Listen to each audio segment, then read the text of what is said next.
back to another insightful and exciting episode of Me and My Health Up. I'm your host, Anthony Hartcher, a clinical nutritionist and lifestyle medicine specialist.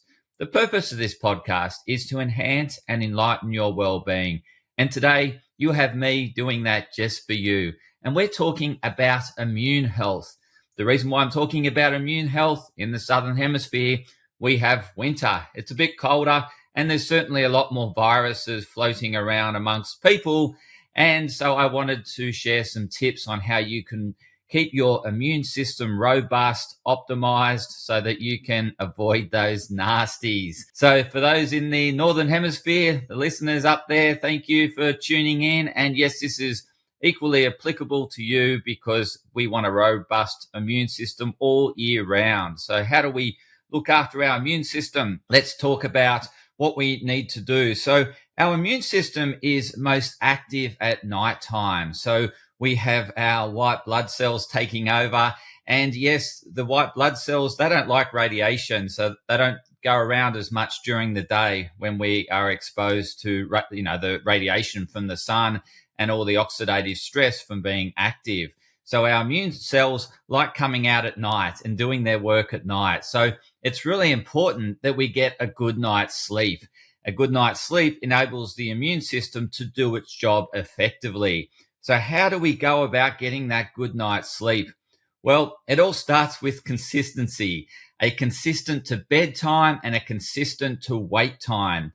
So when we don't do this, what happens is we suffer this social lag. So just like jet lag, we have social lag. And this is because we choose to stay up and not listen to our body clocks and not allow them to stay in tune with the night-day cycle. And we stay up too late at night, and hence we get out of sync with the circadian rhythm. So the circadian rhythm is the night-day cycle, and that's what our body is evolved to work with. So it gets its signals from the outside light and works out what it needs to do internally in order to support you living healthily. So if we don't go to bed at the same time and wake up at the same time, we get this clock out of sync. And when our clock's out of sync, we don't function as well. Our digestion isn't as great. We're a bit, drowsy and groggy during the day when we should be wakeful. We're not as energetic when we want to be. And that's just because we're suffering this social lag or jet lag because we've chosen to stay up late at night. So what we want to do is go to bed at the same time every night. Yes, as much as it may sound boring, it works amazingly in terms of optimizing your health and well-being.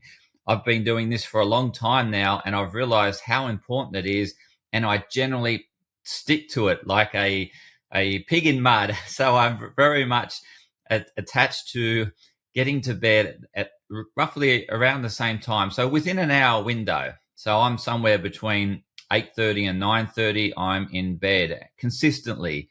And then I'm waking consistently between 5 and 6. So you want to find your rhythm, what works for you. And so find a time of night where you feel sleepy enough to go to bed, and then stick with it and stick with your to wake time. What you don't want to be doing is sleep-ins and things like that, where you're waking up at significantly different times, and then that's causing you to go to bed later at different times. So the number one thing around a good night's sleep is a consistent to bedtime and a consistent wake time. So what else can we do to support our immune and thus our sleep? What we want to do is make sure we're getting the downtime we need in order for the body to wind down cortisol. So cortisol is our awake stress hormone. It keeps us functioning, alive, active during the day, which serves a purpose. But at night, we don't want cortisol to be elevated. We want this stress hormone to be broken down and become less of in the evening. The only way we can do that is start winding down. So the choosing to wind down, we need to actually have downtime. And I find this is a really good part of the day to do some reflectiveness, to reflect on the day rather than keep this stimulus coming in. So what happens, we have lots of stimulus during the day, incredible amount of stimulus, like a lot of stimulus that we're not really conscious of. We're sort of, it's that temperature changing. I mean, sometimes we are, but our body's constantly adapting to the temperature changes and fluctuations during the day, the light adjustments during the day. And so there's constant stimulus coming into the body. We've got constant stimulus in terms of inputs around our work, around our life. And what we want to do is reduce these inputs at night and allow some processing time of these inputs. Otherwise, what happens is all our filing systems remain open, and we put our head on the pillow and all these open filing systems, all these files are floating around between our neural pathways, and we become too wakeful because we still haven't processed all the inputs from the day. And so the evening can be a great time to stop inputs and allow processing of what went on during the day. And this will start to calm the mind, because when you start processing, you start closing files in your brain. And so when you put the head on the pillow, what you find is that you'll be able to fall asleep because there's not many files open. You want very little files open. So what I recommend is in the evening that you start stopping the inputs. So what you want to do is stop the notifications, stop looking at the phone, stop arousing the mind to new things, new ideas, new suggestions. What you want to do is stop the inputs and allow the processing to take place. So start processing the day, thinking about your day in terms of what went well, what didn't go so well, what could be improved tomorrow, how can you improve on the day that just went by. And that's constant and never-ending improvement approach. And that's what you want to be working on. That's working on yourself. That's working on you being the best version of yourself. If we don't do this, we don't evolve. We don't grow. We don't become better. So what I suggest you do in the evening is have reflective time. And typically people like to refer to this time as journaling. So journaling in terms of your day, how those meetings went. Did they go to plan? What could be improved on next time? What are you going to do differently next time? And start focusing on those incremental improvements. And what you'll feel is that you're making progress and that you're starting to close out that day rather than leave that day meeting, open and have frustration around it because it didn't go quite to plan. What you've done is you've closed that file of that meeting didn't go so well. It didn't go so well. It didn't go so well. That chatter stops when you think, okay, this is why it didn't go so well. This is what I'm going to improve on next time.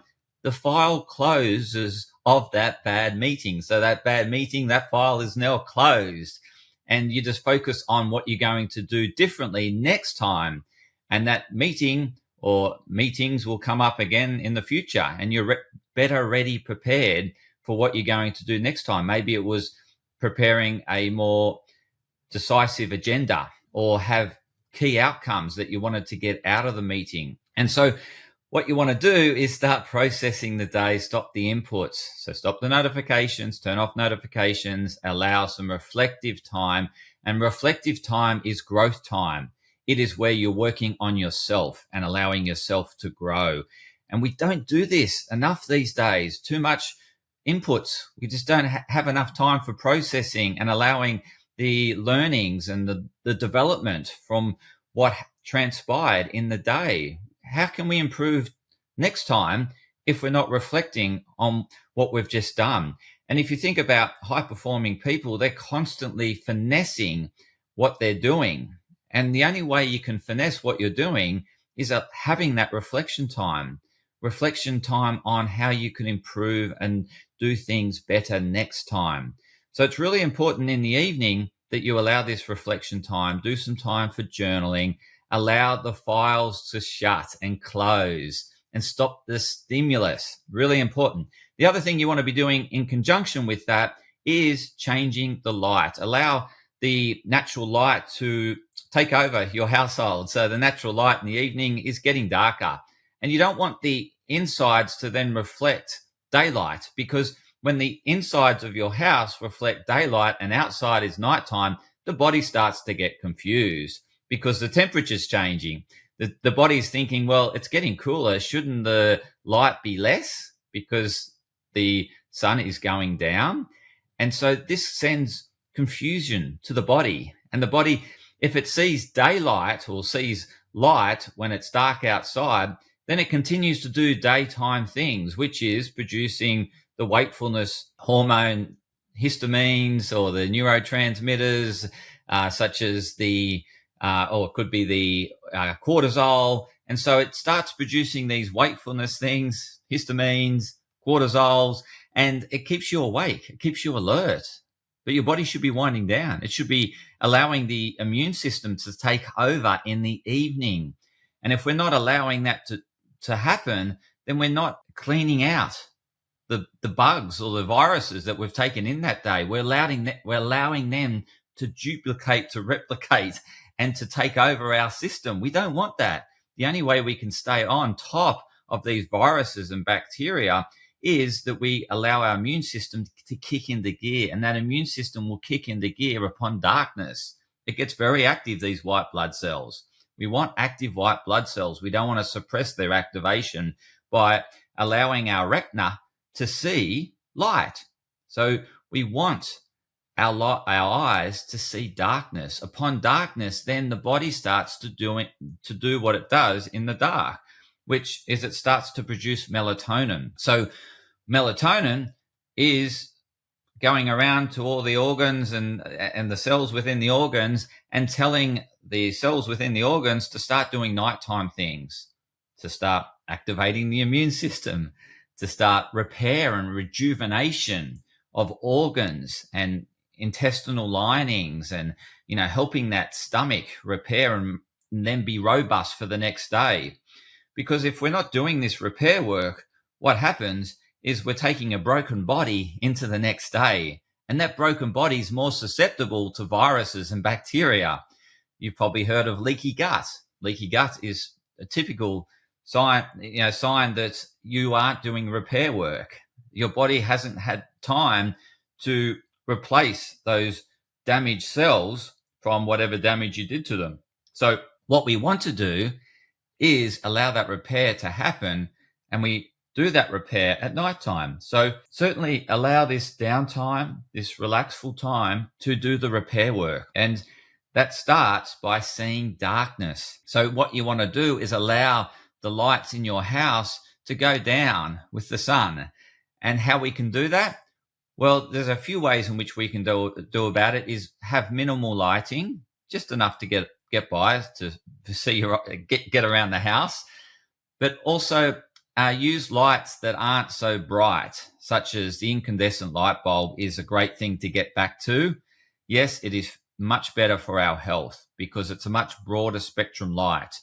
The white lights, fluorescent lights of today, are very narrow band light, and that narrow band light is really intense in the blue, and the blue is what our eyes associate with middle of the day. We don't want our body doing middle of the day things at nighttime, because middle of the day things is lots of cortisol, and it sends out the insulin to digest food, because we eat food during the day. Our metabolism is active during the day. And so this is why people feel hungry at night, is because they're under too much blue or white light or fluorescent lighting. So we want to allow that light to disappear with darkness. We don't want that sort of lighting on. So minimize the lighting at night. Ideal lighting is firelight. So if you've got a fireplace or a gas fireplace, allow that to burn and allow that to be your light. And a lamp, for example, with the incandescent light bulb is perfect lighting for reading or journaling. We don't need these really bright lights. We don't want to stimulate daytime at night. Candlelight is fantastic. So if you like candles, light some candles. It's perfect light for our eyes.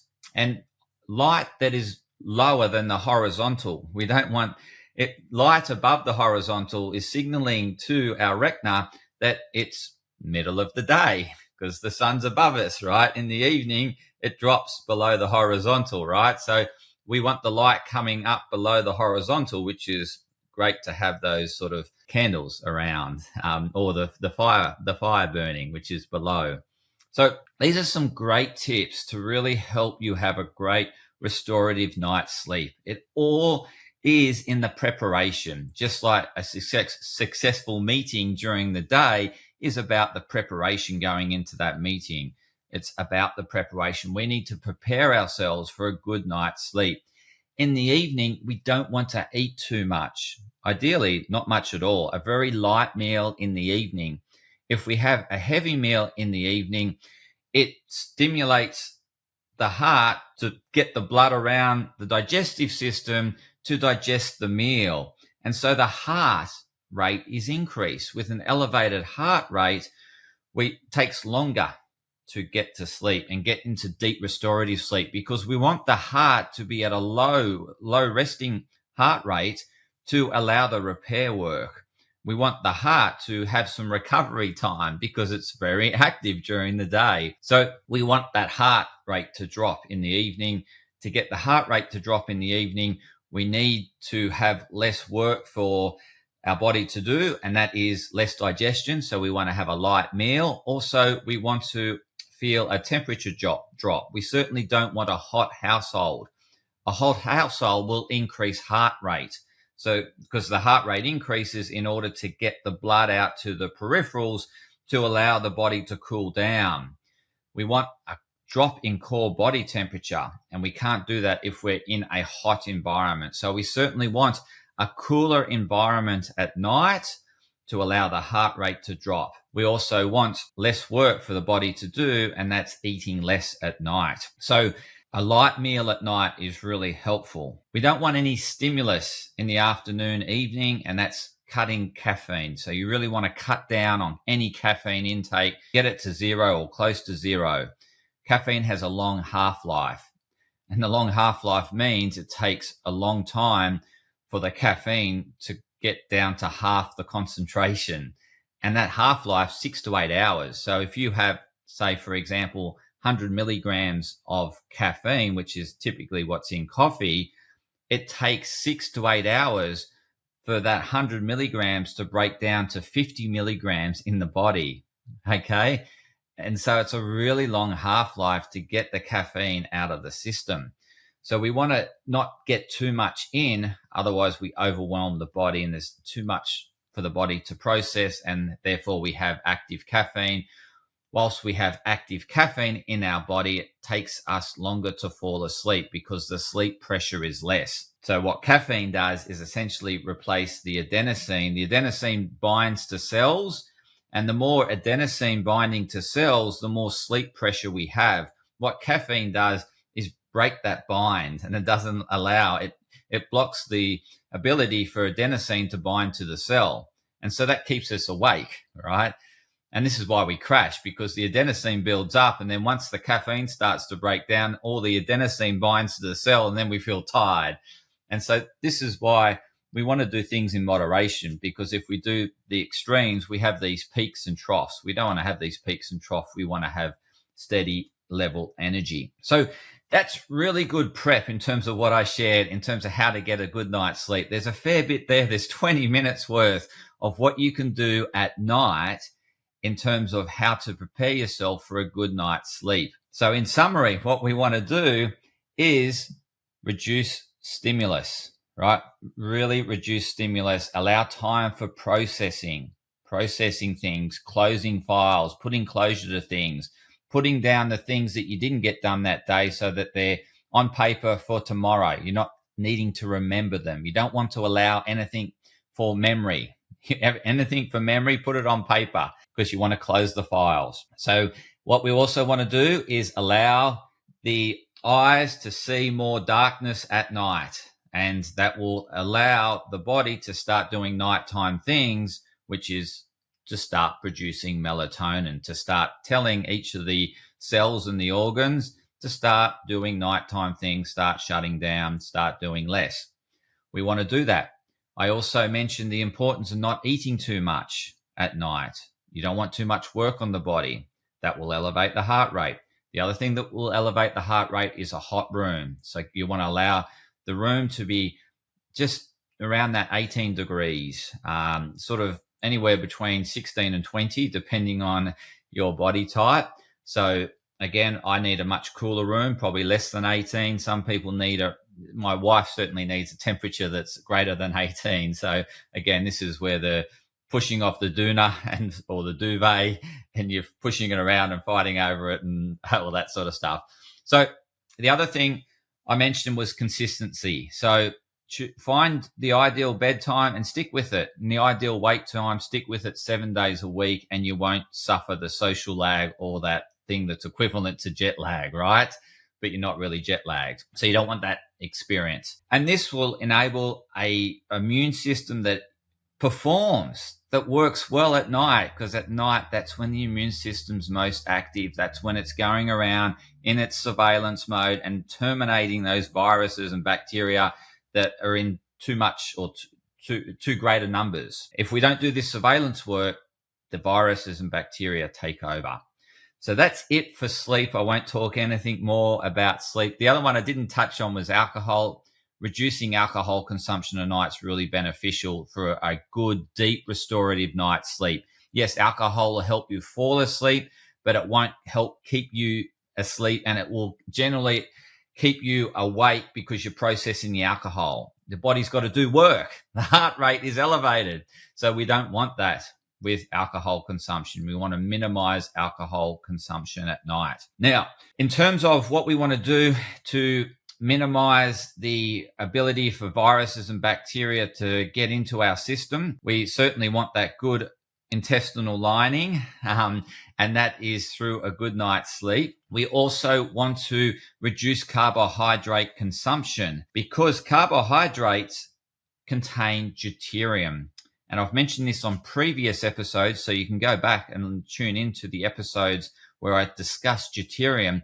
But deuterium is an isotope of hydrogen. We refer to it as heavy hydrogen. Carbohydrates have a lot of this, or a lot more heavy hydrogen than, say, fats, right? Fats and protein. So what we want to do is minimize the carbohydrates. And the reason why we want to minimize the intake of deuterium is because viruses and bacteria love deuterium. It is great fuel for viruses and bacteria. This is why flies like feces, because in feces there's deuterium, and it's got a short life, flies and insects and bacteria and viruses. And so it's all about survival. It's about getting as much energy as quickly to grow quickly and to allow the reproduction of that species. So they love deuterium. And if we have excess deuterium in our body, what's going to happen is that the flies are going to, or not the flies necessarily, it's more the bacteria and the viruses will really have an affinity to you. So we really want to reduce carbohydrate consumption. And in particular, in the winter is really important because in the winter months, our metabolism is turned down. It goes into preservation mode. We sort of go into a phase of hibernation in a sense that things are dialed down in our body, such as the thyroid is turned down.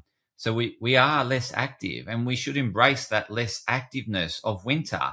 It is that time to really restore, rejuvenate, and just to get through. It's to get through those cold months so that we can then thrive in the summer months. And typically in the hunter and gathering period, that's when the food was really available. And so we consume a lot of food in the summer months when everything's active. You got all the flowers, the plants, everything's blossoming and booming because of the amount of sunlight, and also the animals because of the amount of vegetation that's available. And so everyone, the whole animal ecosystem is very active in the summer.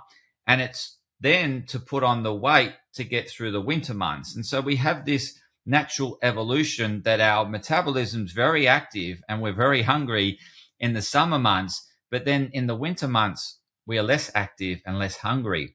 And so we want to go with how we've evolved, because it'd be more supporting you in terms of your robustness to get through the winter. In the winter months, you think naturally in what's available in the environment, there's less carbohydrates. And so we don't want to be consuming large amounts of carbohydrates, such as fruits, for example. Fruits are really summer items. So in the winter, we really wind down our fruit consumption.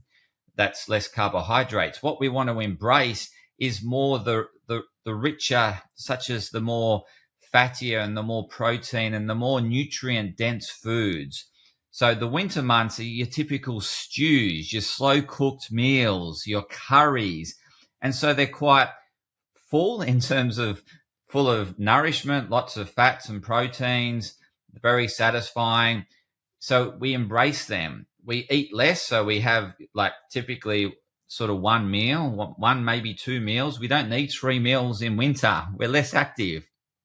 And so this doesn't apply for everyone. I'm just talking generally here. Some people are very active in winter, but most of us sort of go into a phase of hibernation. We certainly are less active than the summer months.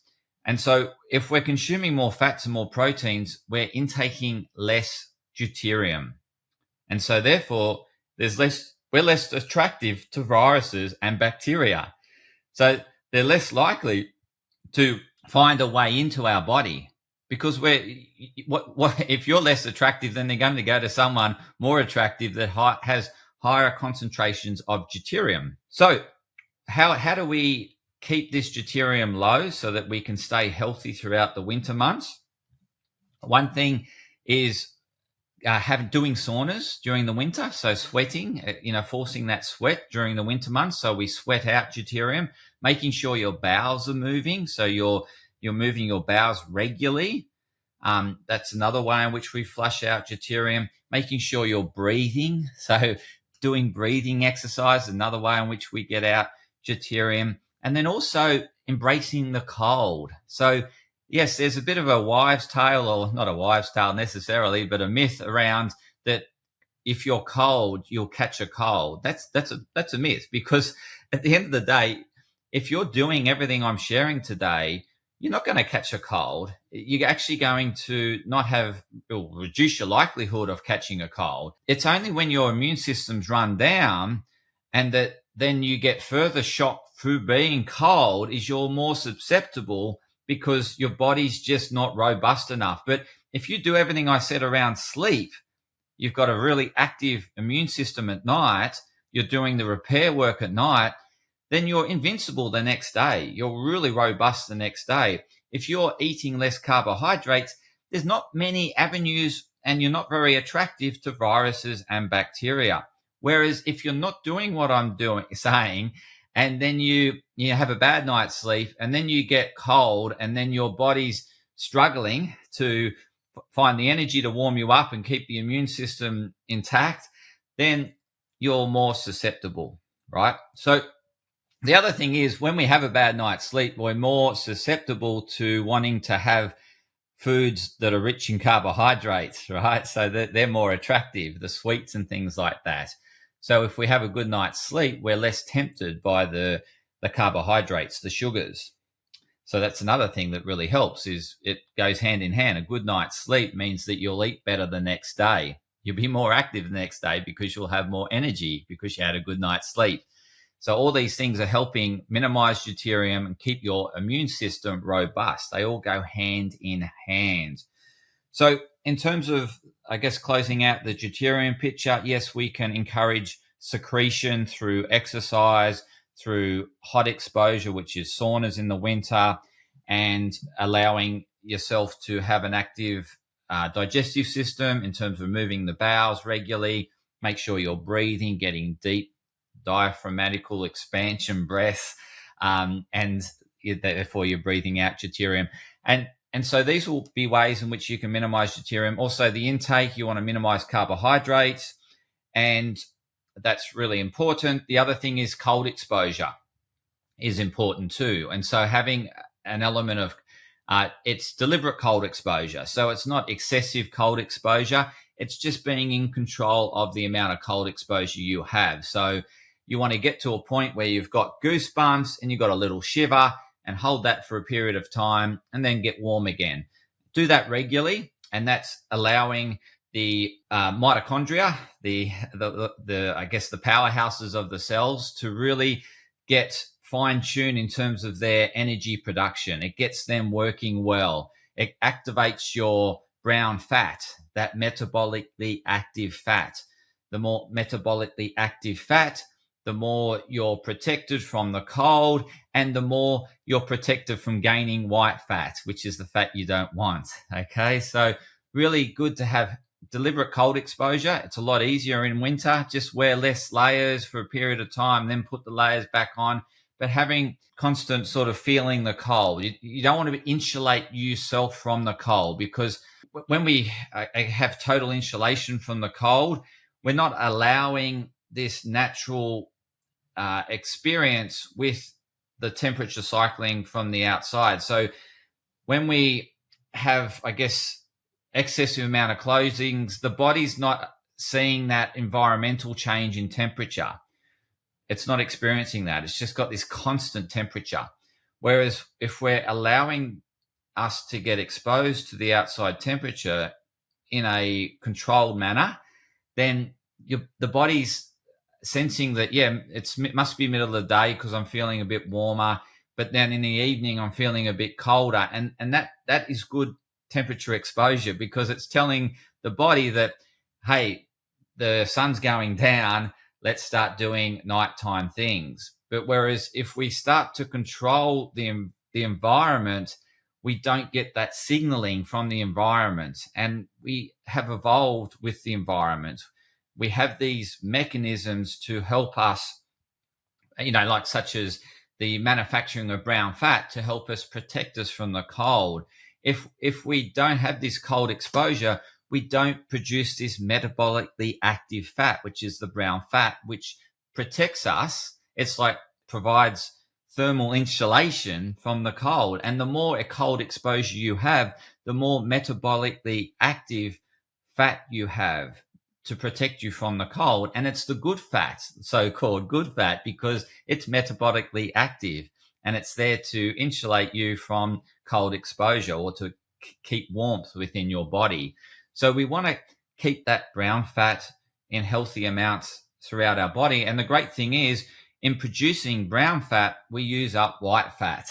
Okay, so the fat that you don't want, you'll make the metabolically active fat, which will increase your basal metabolic rate. It will be higher as a result of having more brown fat, same with having more muscle mass. So we can increase our metabolic rate by having more cold exposure. And winter is a great time to get this cold exposure. So a typical morning routine for me is I wake up, I don't turn on devices or look at my phone. I get outside. I get cold exposure. So yes, my body's thinking, yeah, it's cold. The sun's not up yet. And then I'm walking out in the dawn. The sun starts rising. My body temperature starts feeling the sun. And so therefore it's starting to realize, and through the eyes, it's getting a coherent signal. It's getting a light message through the eyes. The body's feeling a temperature increase. And so it's signaling to my body that, hey, it's daytime. Let's get into daytime things. Let's start producing cortisol. Let's start producing dopamine, serotonin, all these great hormones and neurotransmitters that really help us to be mentally robust during the day and active during the day and to have energy during the day. So it's a great sort of morning routine, is just to get outside in the morning, experience a bit of cold, feel the sun rising, feel your body temperature rising, get some exercise in by walking, and allow the eyes to see the natural sunlight, and then to recalibrate to the day to say, oh, yes, it's daytime. I'm going to start doing daytime things. So that is really important in terms of keeping deuterium down, keep you less attractive to viruses and bacteria. So the cold, as I said, is really good, not only for manufacturing brown fat and to keeping that metabolically active tissue alive and active. It's also really helps drive metabolic efficiencies and energy production efficiencies by getting some cold exposure, because your body has to work hard in order to keep you warm. Okay. And so it really starts driving energy efficiencies production, and therefore your metabolically or your energy production will improve because you've improved the efficiency of the mitochondria to produce energy. So getting back to nutrition, eating less carbohydrates, more fats in the winter, so more, and just focus on what we would have eaten. Like bone broths are fantastic. It's fat and it's got minerals and it's hydrating and it's warm. So bone broths are fantastic. Stews are fantastic. So you got protein, you got fats, you got some vegetables, and then you've got your curries. And so these are all very warming, nourishing, nutritionally dense meals that are filling, satisfying, and have one of them or 2 meals a day. So in the winter, you can really get away with not having 3 meals a day. And fasting, that a little bit of fasting in the winter is helpful, because typically in the winter months, we didn't have an abundance of food. So our body's used to eating more nutrient dense foods, rich in fats and proteins, the things that, would have kept better, and less carbohydrates. And then we wouldn't have eaten lots during the winter, because we would have carried the fat from the summer and would have relied on having less food in the winter, fasting more and burning the fats from the summer. So what you want to do is stimulate this behavior in terms of how our body's evolved. And that's working with your body. So in winter, you want to eat less, but eat more nutritionally dense foods. Eat less carbohydrates, because typically they're not really available in the winter if you think of a human evolution standpoint. So eat less carbohydrates. Let's cut the grains, cut the sugars, cut the fruits. Really focus on the nutrient-dense foods such as the meats and the fats. Have more of the warming, nourishing, gut-healing foods, which is the curries, the bone broths, and the stews, the slow-cooked meals. Focus on getting a good night's sleep and then being active enough. You don't need to be super active in the winter if you're doing everything else that I suggested, because you won't gain weight. If you're getting deliberate cold exposure, that's burning calories. If you're eating less, that's taking less calories in. And so you should be able to get through the winter robust and still in a great state for summer months, right? So we don't need to overeat, overindulge in the winter, because our metabolism's turned down naturally to preserve you, to get you through the winter. So we want to work with our body, work with the body, and the body will reward us in terms of how we look and feel. So eat less, eat more nutrient dense food, make sure you get a good night's sleep, focus on improving your sleep. As I said, do all those suggestions around minimizing inputs, allowing time for processing, and that will enable you to get a good night's sleep. At night, your immune system's most active, and then go through that nice cycle, getting up with the sunrise, allowing your body to feel the temperature change through the day, allow your body to see the sun during the day, and to keep in this circadian rhythm to ensure a good night's sleep when the immune system is most active. So that's very much it for this episode on making your immune system robust during the winter's months. I've kept it to human evolution and biology as what we would have once experienced. The more you can work with how our bodies have evolved and what works best for them, the better your bodies will work for you, and you won't get a cold, you won't catch the flu. So it's just a matter of doing the things that resonate with your body, what your body needs, and getting away from some of the comforts, such as keeping warm and staying warm, and don't live and don't this. It's a whole myth around if you get cold, you'll catch a cold. That's not true. Okay. It's what gives us is we get colds because we are broken essentially, and we don't have a strong immune system, and the viruses and the bacteria take over. That's how we get a cold. But if you do the things that I shared today, just getting back to the basics of health, then what you'll find is that you have a robust immune system and there's no inlet for the virus or bacteria, or they may get in, but they won't survive, because at nighttime, your immune system will be super surveillant and to be wiping out all these viruses and bacteria. So make sure you embrace the outdoors, Allow yourself to feel the temperature, the sunlight during the day. Eat less carbohydrates, eat more nutrient-dense food, get a good night's sleep, same time to bed, same wake time, and you will remain robust. And stay tuned for more insightful episodes of Me and My Health Up. I look forward to continuing your education. I have lots of guests coming up on the show, so stay tuned, and I really appreciate you listening and tuning in each week to Me and My Health Up.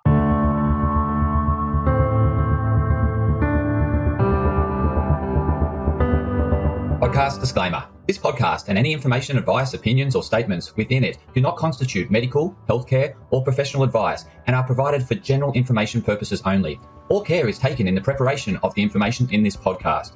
Connected Wellness Proprietary Limited, operating under the brand Me and My Health Up, does not make any representations or give any warranties about its accuracy, reliability, completeness, or suitability for any particular purpose. This podcast and any information, advice, opinions, or statements within it are not to be used as a substitute for professional, medical, psychological, psychiatric, or any other mental health care or healthcare in general.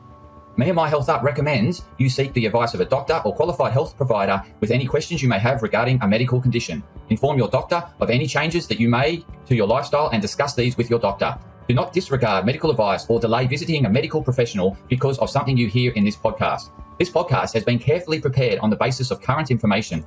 Changes in circumstances after publication may affect the accuracy of this information.